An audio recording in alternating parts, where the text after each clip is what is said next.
Wired for Wonder. Is that right?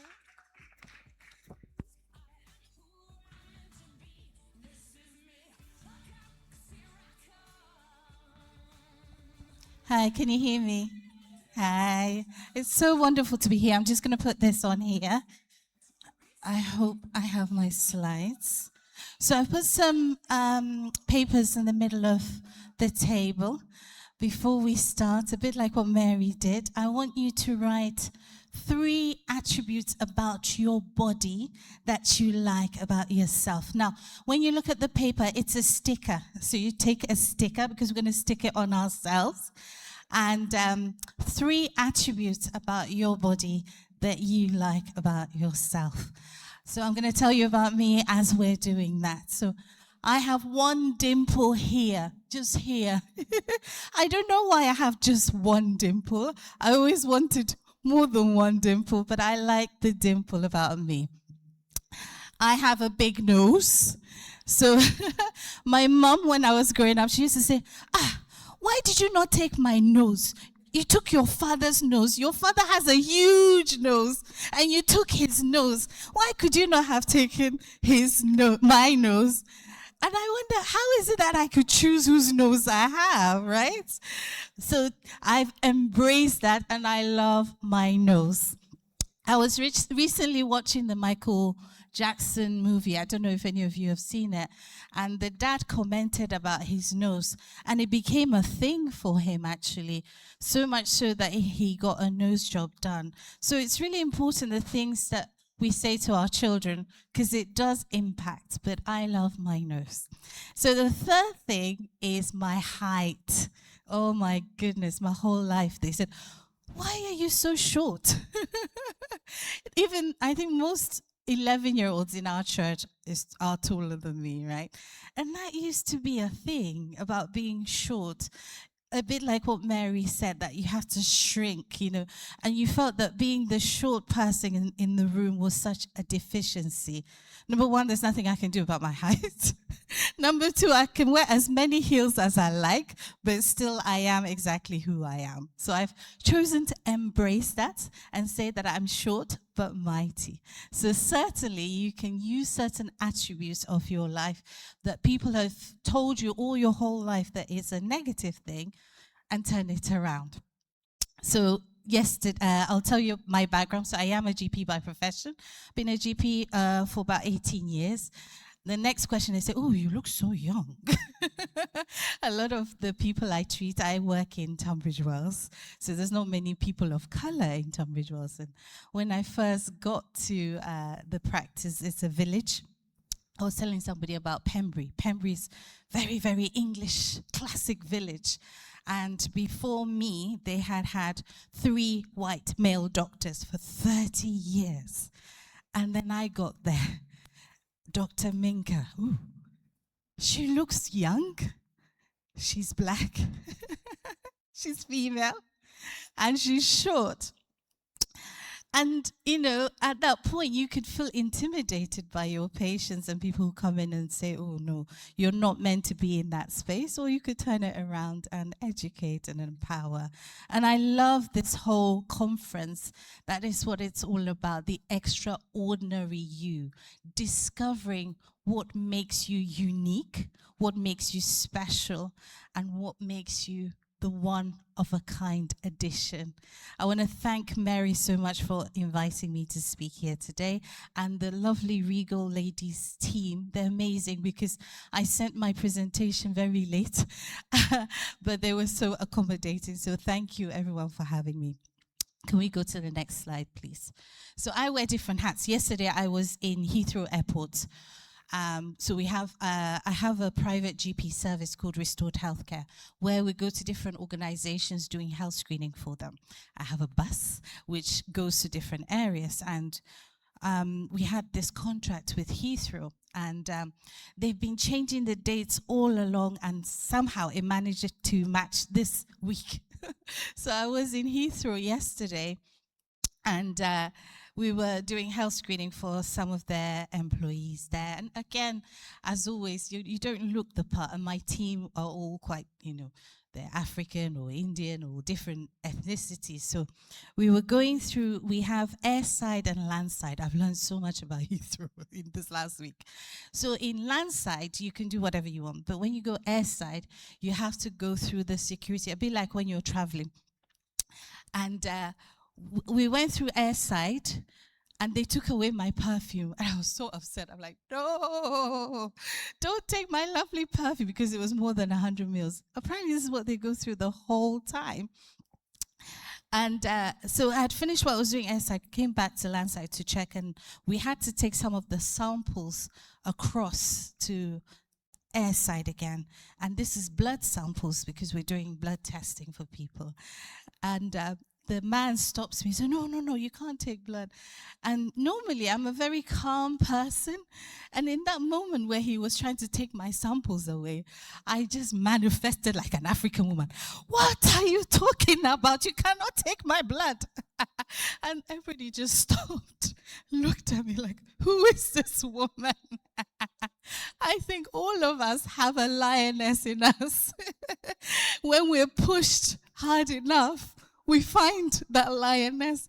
The whole security station stopped because I was really ready to manifest that they were taking my blood sample. First, they took my perfume. That's okay. But now, my samples.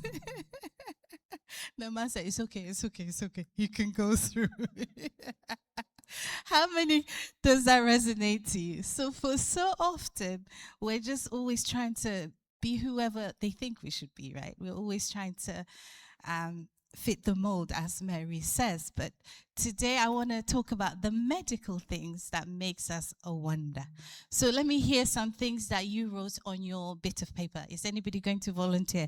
What did you write on your paper? What do you like about yourself? Not what you don't like, what people have said about you. What do you like? Anybody going to say? Shan? Yes.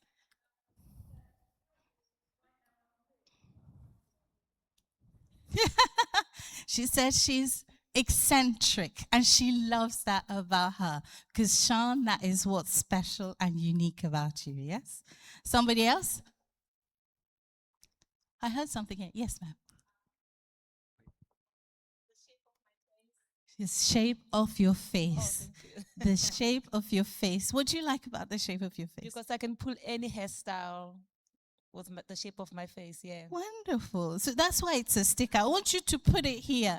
I like this about me. That's what makes you special. The shape of your face. Yes, ma'am.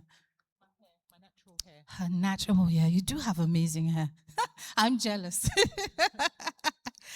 Is that all yours? Wow, that is amazing. Please write it with pride on your badge. Anyone else? Yes, ma'am. Your eyes. What's special about your eyes? Yes, because I'm tall enough. I don't need heels. I don't need to wear heels. Oh, her height. Oh, yes. Height, yes. Your height. Yes. I spent my whole life wishing to be high, but now I have embraced it. Wonderful. Anything else? Come on, ladies. Don't be shy. Yes, ma'am.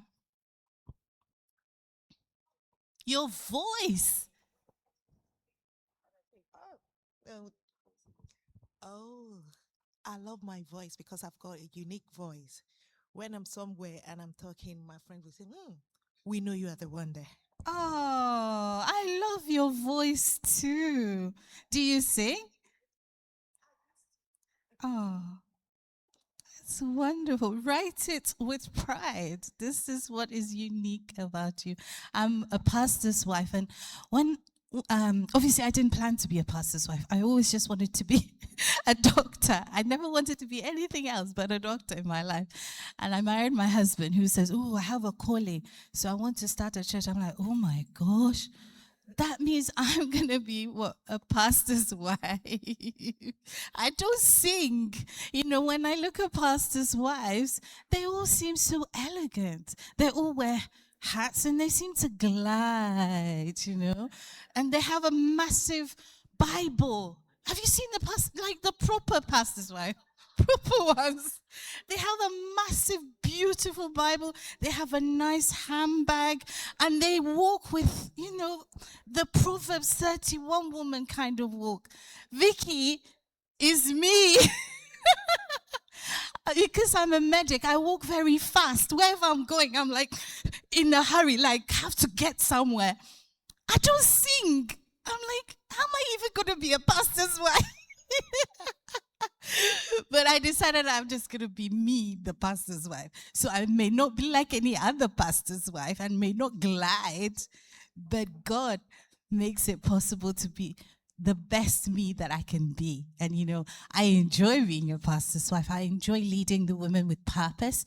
And I enjoy showing them that it doesn't matter. You don't have to glide. You don't have to wear hats. You just have to be your authentic self. So we're going to get into the medical side of we are being wired as a wonder. The reason that I got us to just talk about the things we like about ourselves is for so often women always say things they don't like about themselves, their body, their tummy, their hips, all that things. And there's always so much that we want to change about our body. And Mary said something, there is a greater being. We believe in God who created us, who knitted us and made us so unique.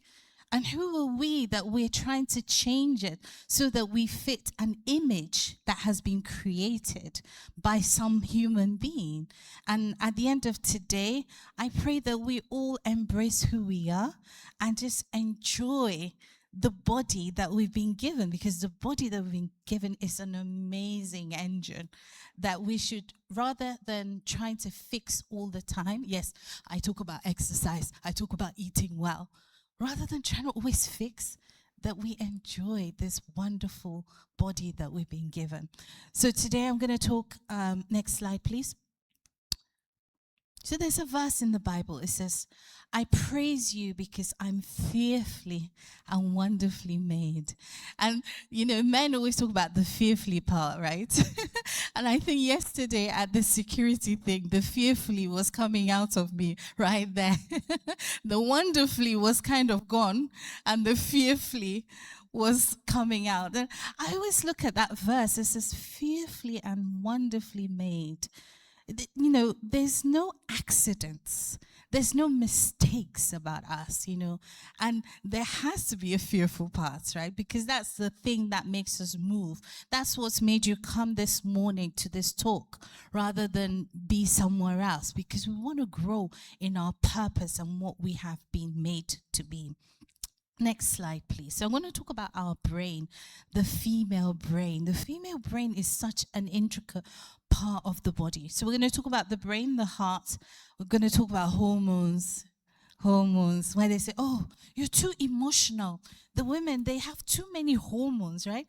And it's always looked into as a deficiency. Even we accept it as a deficiency, right? We're like, oh, my hormones, they're making me crazy. Perhaps they're not making you crazy. They're making you uniquely you.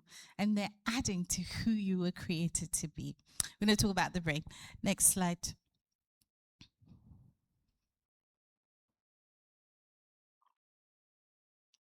A few, oh gosh, mine is going the wrong way.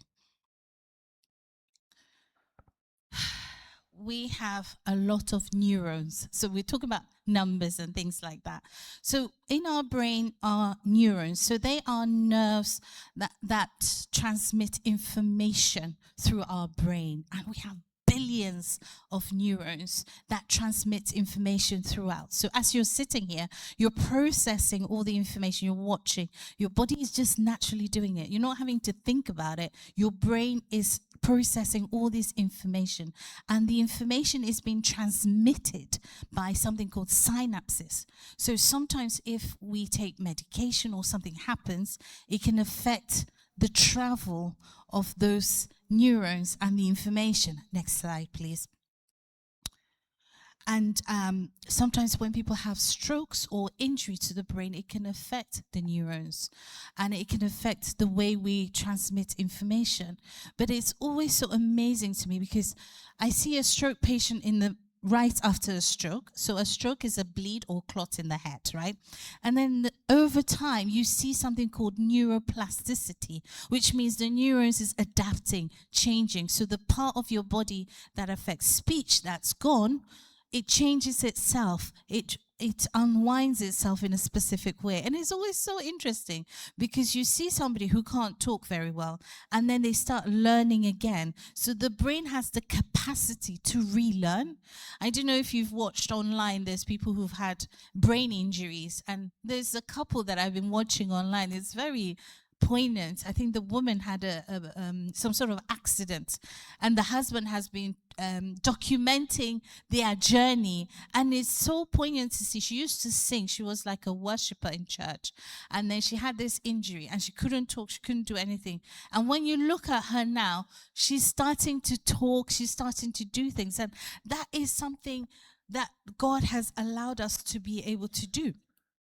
For women, we use both sides of our brain, the left and the right side. You remember the multitasking. So as some of you are sitting here today, you're thinking, what am I cooking for dinner? Where are we going tomorrow for church? What am I going to wear? Who can relate? As you sit in one place, your mind is doing so many things at the same time, right? And that is a gift that women have. We have the ability to sit here and to plan dinner, to plan the holiday, to plan, oh, Johnny needs to go on a school trip. I need to hand in that form, or I need to go and visit my son at university. And all this is happening and being processed. We tend to have a bigger limbic system. So this is a system in our brain which shows empathy. So a woman will tend to be like, oh, I feel for you. Oh, honey, you don't look so well today. You know, we have that ability to empathize with each other. So in the last week, I've been working mostly with men, and you can see the difference, right? No offense to our men in the house. You know, that empathy does not come naturally to men as women. It's something that God has wired us to be. And that's probably a nurturing thing. That's why we are the mothers, right? We can see the child. We see children in a different way. We empathize with how they're feeling. Mary was talking about his son saying, I don't want to do architecture anymore. She could empathize with his plight because that's how she was created to be. The last thing is about our speaking. My husband always said, oh my gosh, Vicky, you talk too much, talk too much, talk too much. You know, my husband will go to a place and I'll say, what happened? Who did you see? Oh yes, it was good. Everything was fine. Oh, is that it? Is that all the, like, who can, you know, he doesn't give details. Who did you see? What happened? What did they wear? What did they say? How did they come? You know, we want details. Women like detail. And they say, you talk too much. Vicky, I told you it was fine. I'm like, no, I need to know the details. So we live through the experiences. There's something called the Wernicke Center in our brain and the Broca Center.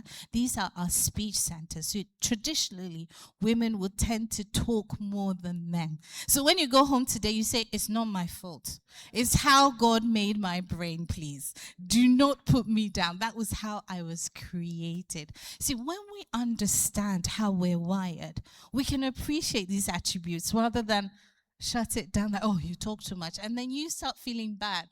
So you start trying to be quiet and not talk. But it's like, no, that's how I was created. My Wernicke, learn the word, my Wernicke and Broca Center is bigger than yours. So I'm supposed to talk too much. I'm supposed to talk too much. We have, next slide, please, emotional memory, yes? When you listen to a song, sometimes it brings the same kind of feelings. Who has had that experience? Certain songs will trigger certain emotions. And that is a unique thing that we've been created. And obviously, because we have hormones, see, it's not only about estrogen. There's something called serotonin, our happy hormone. So it works all together. And once we understand the hormones, we can work it rather than work against it and say, okay, this triggers a happy feeling. So you put that music on, or you move around, do that exercise so that you can enjoy your life. I think a lot of us put so much on our lives that we don't really enjoy the body that we have. We're always trying to get to a certain kind of shape, figure, rather than enjoying what we have. Yeah, we remember. We remember what they did to us because our hippocampus is bigger. So we have a memory bank. So when you go home now, you have a lot of evidence. You're like, I remember because my hippocampus is bigger. So that is what makes us wire differently. Next slide, please. We're going to talk about our hearts. Today's talk is not about cholesterol and all the other things that I usually talk about as a GP. It's just about understanding what makes us unique and what wires us. Next slide, please. Sorry, I'm trying to get mine here. Our hearts beat faster. Sometimes you feel it, right? And we have emotions that's attached to our heart. So we notice that our heart rate goes faster due to estrogen. We have quite high estrogen levels when we're young and low estrogen, and that affects our heart rates. So traditionally, when we say to men, heart attack is chest pain, we have noticed that women's hearts function different, and what may be a heart attack for a woman is very different.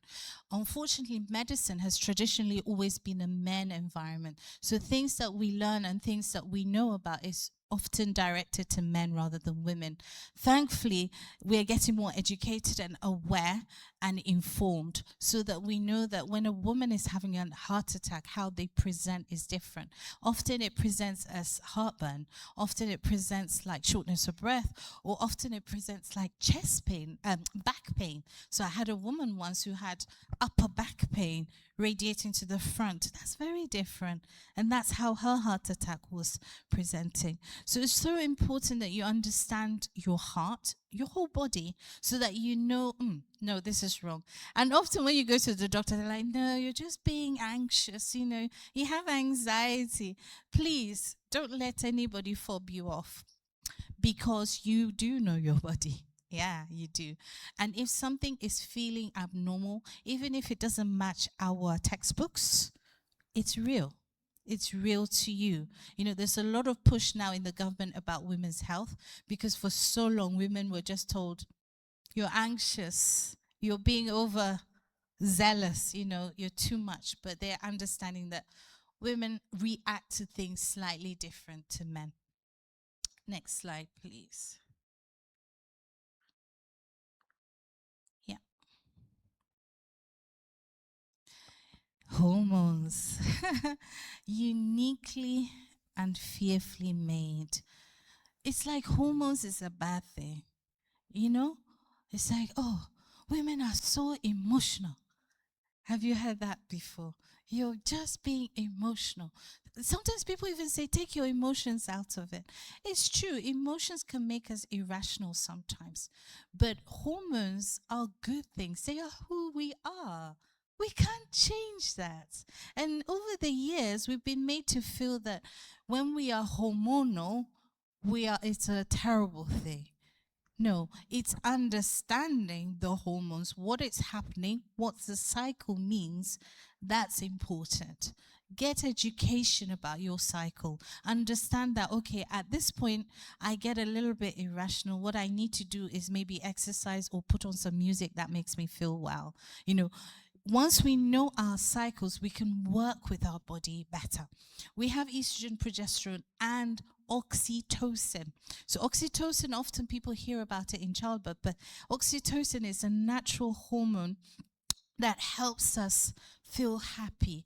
So most women would want to be touched more by their partners. Yes, because that releases oxytocin, or hugs. When women meet, they're always hugging each other. It's a need, because when you hug each other or you get that response, it makes you feel good, right? I love hugging. I hug everybody at church, and sometimes they look at me like, Yeah, that pastor's wife thing again. She's still working on it. She's still working on it. I hug almost everybody and the kids and everything. Probably I have that need for oxytocin release. So once you know that, oh, okay, I'm feeling low, let me hug, let me touch. That will help my hormones feel better. Then you'll be okay. Progesterone calms the nervous system and supports sleep, nurtures pregnancy and balances estrogen. So we've all heard about estrogen, right? HRT, depending on what kind of phase in your life you are. There are certain foods that helps with our hormone release and helps balance it better. Often when we're feeling overwhelmed is because the balance is off. It's because maybe we're facing a stressful environment or we're just not in the right environment. So understanding that, okay, I'm a bit imbalanced and I need a bit more oxytocin or progesterone, then it will help us understand our hormones rather than thinking hormones are bad because we're all hormonal women. We are amazing. As Mary said, there's never going to be any one of you like you again because you have a unique DNA. We have a unique blueprint. We carry life in our bodies and only us know what that feels like. You know, when you'll have back pain and you have all sorts of things happening. We have a lot of different things. A lot of women I meet can be doctors, can be nurses, can be lawyers, can be everything. We have the capacity to diversify ourselves. You know, our skin is different. You know, the way we see things is different. Our view of life is different. And often they say, no, you have to start thinking like a man, looking like a man to be in certain spaces. You know, as a female who was I trained almost 20 years ago, we had a lot more, very little ethnic minority groups. So there was 5 black people when I trained. I trained in Southampton. We were a cohort of 225 black females. And the rest was definitely male. So often when you're being taught in that kind of environment, it's not a progressive environment, right? It's just a way of adapting and shutting down your hormones. You don't talk about your periods. You don't talk about your cramps. You don't talk about bleeding. You don't talk about anything that can embarrass people. But it's important to understand that that is still part of who you are wired to be. It's part of who God created you to be. So understanding that I think slightly different to a male, it's a good thing. You know, my husband thinks very differently to me. And I think the two of us together, we work beautifully. And that's a good thing rather than pushing down your vision and your thoughts or trying to adapt yourself to fit a particular environment, like me trying to be a good pastor's wife because of how my image of pastor's wife is, who sit at home and maybe bake cookies. I was telling somebody that obviously I'm very busy. I work as a GP and we have 3 children, and often there's a bakery sale or something about bringing cake, and I'm one of these mothers who would dash to Tesco, buy cake, put it in nothing. Okay, take it in. You know, and my son would say, oh, but Johnny's mommy had, blueberry baked cake and all this. You're like, oh God, one day I'll be like Johnny's mommy. But he now understands that, no, I cannot be like Johnny's mommy because I'm Dr. Vicky and I do something different to Johnny's mommy. Understanding that the way we see and react to things is okay. And I do think when we compare ourselves to people who seem to have it all together, who perhaps they don't have the amazing marriage that you think they do, or who seem to be gliding or looking so virtuous, then we lose the capability of the beauty of who we are. Yes, I'm not Johnny's mommy, but I do remarkable things, and you all do remarkable things, and you have remarkable visions. And embracing, maybe somebody has more hormonal imbalance than somebody else, but that's who you are. And learning how to manage your body so that it works for you is truly the gift of celebrating the extraordinary you. Just gonna finish on next slide. So we're talking about the monthly cycle, and then yes, so we work, a lot of gut. You see, women tend to have IBS a bit more because our microbes, so the bugs in our guts, is slightly different because of our diet, because of stress, because of how we were built. And stress affects us a lot. If there's one thing that I think is a silent killer amongst women, is stress. That carer, the woman who's caring for that sick husband, tends to die because she's so busy caring about this husband that she forgets to look after herself. It's one thing that I want to encourage you to really look after your bodies. It's the one thing that we have, and look at ways of reducing our stress, increasing those hormones I talked about, increasing them, not decreasing. When they say stop being hormonal, say no, I'm going to increase my hormones so that I can feel better about myself. I'm going to impact, be a better me. So we need more oxytocin. Oxytocin will reduce the stress. Sleep. A lot of women are not sleeping because they're very stressed or they're hormonal. So let's see how we can balance it better. Rest is important. It is definitely important to rest more. Next slide, please. Next slide. Yeah, next slide. So I'm just about to end so we can get some questions.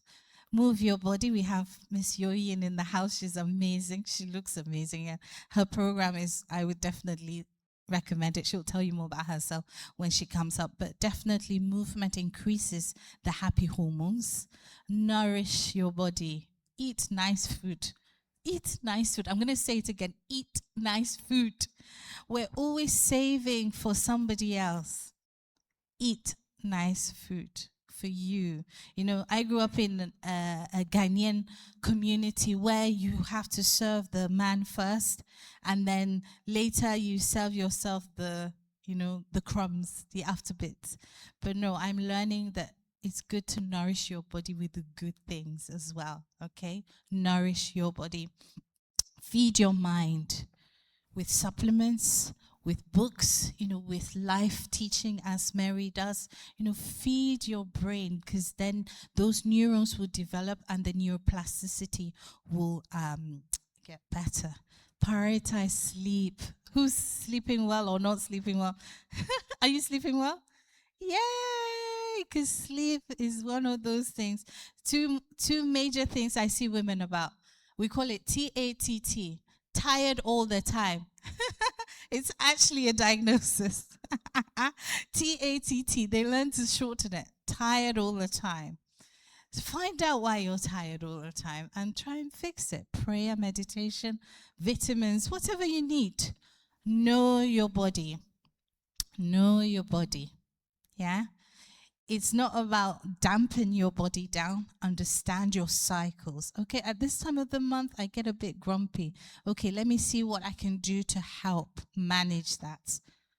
Trust your design. As Mary said, we're a piece of a puzzle, part of something else. You were created like you. You're not created like anybody else. You.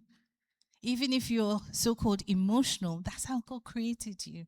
So it means that emotional thing in you is meant to do something else for somebody else or to connect in another way. So use those things that they've taught you as a negative, like me and my height and my big nose, which I love, to be a positive thing. Turn around those negative things. They say, oh, you're too much. Emotions. Turn it around. Use those emotions for positivity. I end with this. You are fearfully and wonderfully made. Nobody is a mistake. Nobody has issues. You were created. Somebody, God, took time to create that nose, to create that lips, to create that beautiful body that he gave you. Don't let people tell you otherwise.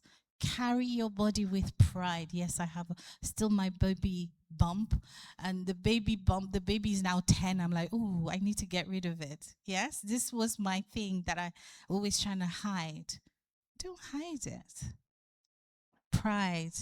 We are work in progress. Fine, baby bump is not gone yet, but there's still so much about you that's so awesome, that's so beautiful that I don't have. You have something that I don't have. I have something you don't have. And together we can support each other rather than always trying to hide it and pretend that it doesn't exist. If there's one thing I want to leave you with, is indeed we are fearfully and wonderfully made. Walk with pride. Enjoy your body, because that's what we were given. And, create environments that will make you thrive rather than shrink. Thank you. That's wonderful. Thank you so much, Thank you. Dr. Victoria. We will have questions and answers at the end, if that's okay. Perfect. So if you have got any questions, please write them down for that session. Okay. So that was really encouraging. I know a lot of us women, we struggle with our body image. I know I definitely do. And I can definitely relate to the point around stress and the way it screws your body up if you don't get your stress under control. So it's definitely, so thank you, Dr. Victoria. I think one thing I'd like to just pull out from that, if that's okay, is that hugs release oxytocin. I would encourage us to hug each. If you're not a hugger, I really appreciate that, so we don't want to force that on anybody. But if you are a hugger, please hug people, particularly if you are a singleton and you don't have the guarantee of a hug. Okay? I think that's really important. Okay, us singletons, we're not guaranteed a hug. So if you know somebody who's single, take that away with you as a must do. Okay, as we break, I'm loving this, hugging everybody. We've got the break now, so you can continue the hugs. Right, so just a couple of things. We've got a 15-minute break. Obviously, it's through the double doors to the right. The toilets are just on the left. Tea, coffee, and some pastries and that sort of thing. Okay, if I can ask you just to remind you, if you don't mind leaving eating and drinking out there, only water in here. There is a photo opportunity. There is a backdrop that's been specially created for our event today, so feel free to take your selfies and your photos. And the media team, Fred and his team, will be taking videos. So if you are asked just to share of what you've found helpful so far today, then that would be a great help. Okay, thank you. All right, ladies, we'll see you back in 15 minutes.